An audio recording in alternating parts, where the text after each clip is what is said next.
یہ کہ امید اور خوف کے درمیان کی کیفیت رہی۔ آخرت میں بخشش کے اعتبار سے بھی مجھے جنت ملے گی یا دوزخ میں ڈالا جاؤں گا، دوزخ کا خوف بھی رہنا چاہیے، ہر وقت اندیشہ ہو کہ میں دوزخ میں ہی نہ چلا جاؤں، اور جنت کی امید بھی رہنی چاہیے۔ اور اس چیز کو بڑی خوبصورتی سے سمجھایا حضرت عمر رضی اللہ تعالیٰ عنہ نے کہ اگر یہ بتایا جائے نا کہ تمام لوگ دوزخ میں چلے جائیں گے سوائے ایک آدمی کے، تو مجھے یہ امید ہوگی کہ وہ ایک آدمی میں ہوں گا، اور اگر مجھے یہ بتایا جائے کہ سارے لوگ جنت میں جائیں گے سوائے ایک آدمی کے جو دوزخ میں جائے گا، تو مجھے ڈر ہوگا کہ وہ ایک آدمی کہیں میں نہ ہوں۔ تو جسے یہ امید ہے کہ میں تو لازمی جنت میں جاؤں گا، وہ نہیں سیدھا ہو سکتا، اور جسے یہ خطرہ ہو گیا کہ میں تو دوزخ سے بچ ہی نہیں سکتا، اسے سیدھا ہونے کی اب ضرورت ہی نہیں ہے۔ اچھا کروں برا کروں، جانا دوزخ میں ہی ہے، تو پھر اچھا کرنے کا کیا فائدہ؟ تو انسان کے لیے عمل کو درست رکھنے کے لیے خوف اور امید کے درمیان کی کیفیت معتدل، بہترین، صحیح صراط مستقیم یا سواء السبیل ہے۔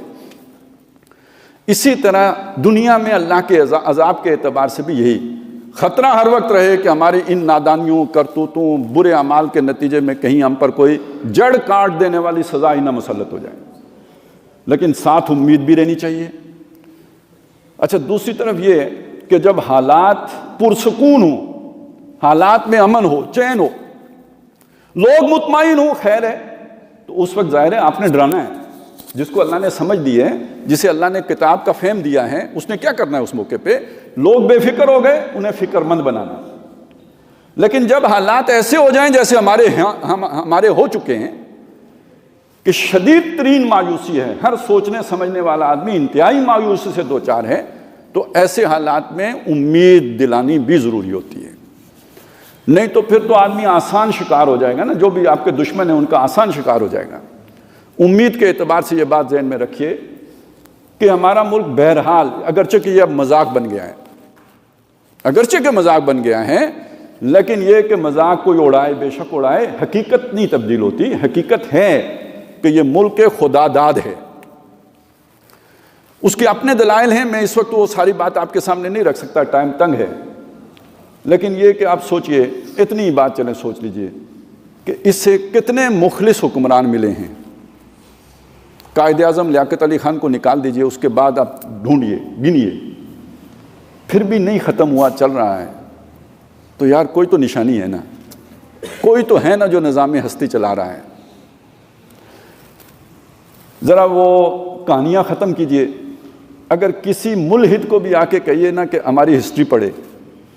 ہمارے لوگوں کو جج کرے جو کتنے کیپیبل ہیں جو ملک چلا رہے ہیں، اور اس کے بعد دیکھو یہ ملک چل رہا ہے، تو وہ بھی خدا پہ ایمان لے آئے گا۔ تو یہ تو خدا داد ہونے کی سب سے بڑی نشانی یہ ہے۔ دوسری طرف یہ کہ بہرحال یہ بھی ایک بات طے ہے کہ جب کوئی بھی زوال ہوتا ہے نا، وہ جب باٹم ٹچ کرتا ہے، اپنی آخری حدوں کو چھوتا ہے، تو اس کے بعد اب اس سے نیچے کدھر جائے گا؟